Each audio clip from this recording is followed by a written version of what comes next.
Pangakong kay sarap pakinggan, pangakong kay sayang unawain, pangakong nagbigay ng pag-asa, pangakong nagbigay ng tuwa, pangakong kay bilis panindigan, panindigan ng mga salitang kinagigiliwan, pangakong di mawari ang ganda ng kalalabasan, pangakong lubos, sinamantala, ninuman.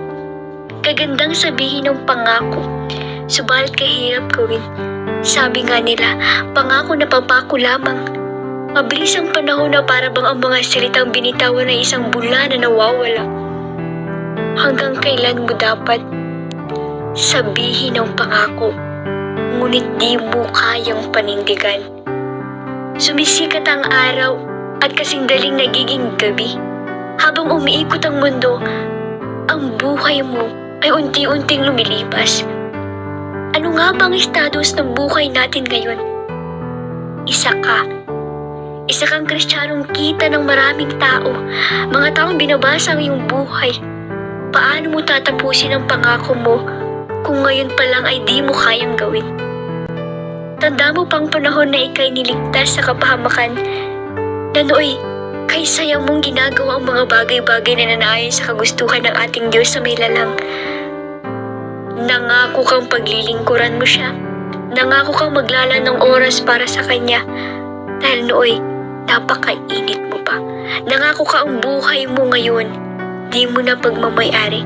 Subalit anong nangyari sa pangako?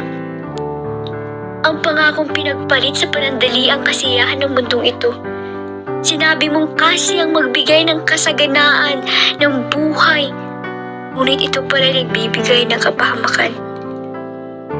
Nakakita ka lang ng gwapo at maganda, sinabi mo nang mahal mo na siya. Umangat ka lang sa buhay at may magandang trabaho, kinalimutan mo na ang Diyos dahil akala mo, iyon ang kaginhawaan. Nakakuha ka lang ng mataas na grado nang iwan ka na. Dinaluyan ka lang ng sandamakmak na problema, sinisi mo pa siya.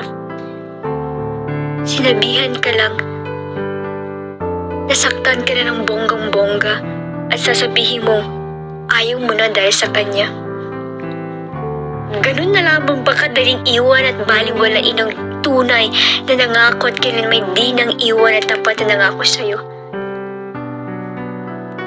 Salitang pangako ay hindi dapat sinasayang. Salitang pangako dapat pinapahalagahan dahil ang nangako ng buhay na walang hanggan ay tapat at nagmamahal sa taong tulad mong makasalanan. Nasaan na ang iyong pangako?